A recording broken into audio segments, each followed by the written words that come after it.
इंदौर की देवी अहिल्या विश्वविद्यालय में रैगिंग कांड का बड़ा खुलासा हुआ है। यूनिवर्सिटी के institute of engineering and technology में हाल ही में सामने आए मामले की जांच एंटी रैगिंग कमेटी ने पूरी कर ली है।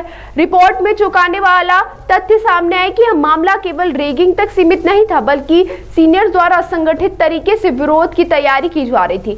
वहीं सीसीटीवी तोड़ने और डीवीआर चोरी का मामला सामने आया है।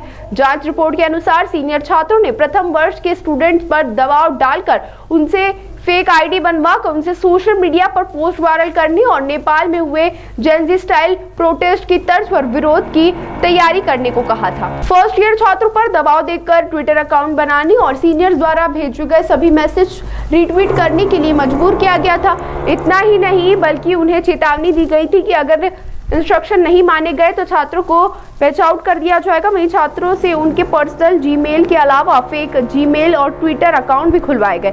सीनियर छात्र अमन पटेल के कहने पर प्रथम वर्ष के स्टूडेंट विवेक शर्मा ने सभी छात्रों संबंधित व्हाट्सएप पे मैसेज डिलीट करवाया। रिपोर्ट में यह भी खुलासा हुआ है कि सीनियर इंट्रोडक्शन के नाम पर एक अलग व्हाट्सएप ग्रुप बनाया गया, जहां प्रथम वर्ष के छात्रों पर दबाव डाला जा रहा था। इस पूरे प्रकरण में अमन पटेल के साथ आदर्श मकवाना, आदित्य शर्मा, सुनील अहिरवार, नमन पांडे, धवल चौधरी समेत कई सीनियर छात्रों की भूमिका सामने आई है। कमेटी के जांच के मुताबिक इस पूरे प्लान की शुरुआत शिवसागर रेस्टोरेंट में मीटिंग के जरिए हुई थी।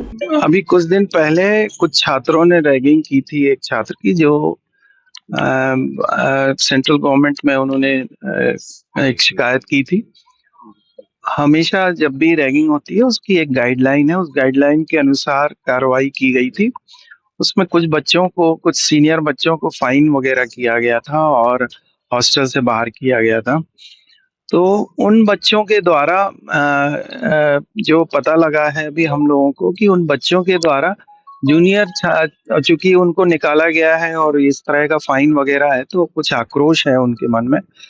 उसके अंतर्गत इन्होंने जूनियर बच्चों को बुला के धमकाने का कुछ कार्य किया है, जो विश्वविद्यालय के बाहर किसी रेस्टोरेंट में उन्होंने बुलाया था और वहां पे इन लोगों को कुछ इंस्ट्रक्शंस दिए गए। उसके फलस्वरूप बच्चों ने आके, अब ये नहीं पता कि किन बच्चों ने किया है, परंतु जानकारी में ये आई है कि जूनियर या सीनियर बच्चों ने सीसीटीवी के कैमरे और डीवीआर वगैरह तोड़े हैं और चुरा ले गए। नेपाल की तरह का प्रदर्शन करने की बात की गई थी रिपोर्ट में, ये बात भी सामने रिपोर्ट में ये बात की जरूर गई है, परंतु नेपाल का एंगल इसमें जोड़ा जाना मुझे अभी प्रतीत होता है कि बहुत जल्दबाजी है, जब तक कि हम इसकी प्रॉपर जांच ना करें। कमेटी ने अपनी रिपोर्ट में ये बात कही है कि छात्रों से कुछ फेक जो आईडीज हैं वो बनवाई गई थी, जहां पर रेस्टोरेंट में बुलाया गया था, उनसे अलग अलग आईडीज क्रिएट करवाई गई और उससे कुछ ट्वीट्स जो हैं वो करवाने की उनको बात कही गई थी कि भविष्य में कुछ ट्वीट्स जो हैं उनसे किए जाएं, उससे वायरल किए जाएं। और रिपोर्ट में भी ये लिखा गया है कि जांच में ये पाया गया है कि लोगों से कुछ अकाउंट्स बनवाए गए जीमेल और ट्विटर्स के, परंतु इसका मकसद क्या है ये अभी अज्ञात है। लेकिन जांच रिपोर्ट में ये भी कहा गया है कि जैसा नेपाल में आंदोलन हुआ था जैन जी, उसी की तरह जी, उसमें एक आध किसी छात्र ने जैन जी जैसा शब्द का इस्तेमाल किया है। रिपोर्ट में भी उन्होंने इस शब्द का इस्तेमाल किया है, परंतु जैन जी का मुद्दा इसमें यदि संलग्न है या नेपाल वाला मुद्दा संलग्न है तो उसकी विस्तृत जांच आवश्यक है। जो दोषी छात्र हैं, जो सीनियर्स हैं, उन पर आगे क्या कार्रवाई की जा रही है? अब उसकी कमेटी, एक हम लोगों ने आज प्रोक्टोरियल बोर्ड की मीटिंग होने वाली है, उसमें जो रिकमेंडेशन होगा वो जाहिर हो जाएगा। पुलिस को भी पुलिस में एफआईआर की जा चुकी है।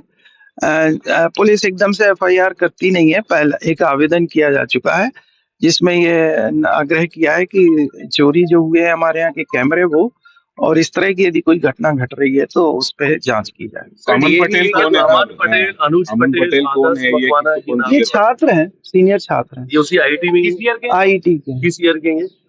ये मेरे ख्याल से थर्ड ईयर के छात्र। सर किसी संगठन से जुड़े हुए हैं? सर संगठन से जुड़ेगा कुछ ज्ञात नहीं है।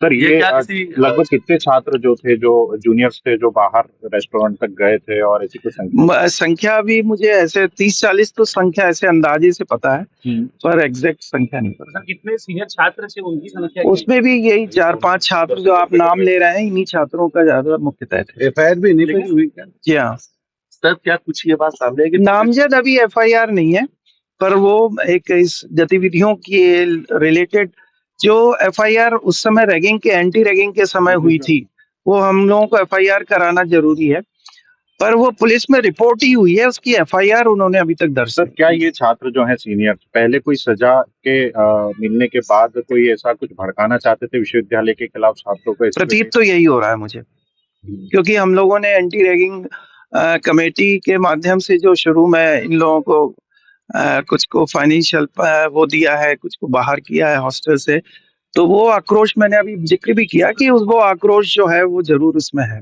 किसको बाहर किया था इसमें? अमन पटेल? हाँ, जो आप नाम ले रहे हैं, अभी मुझे एग्जैक्टली नाम नहीं मालूम है। इन छात्रों को बाहर किया गया था? बाहर किया गया, हॉस्टल से बाहर कर दिया? कुछ को हॉस्टल से बाहर किया गया है, कुछ पे ये आर्थिक दंड भी किया गया है, और कुछ को ये भी किया है कि आप सेमेस्टर के लिए डिबार है। सर पुलिस को जो आवेदन दिया गया उसमें क्या कुछ बिंदु हैं सर?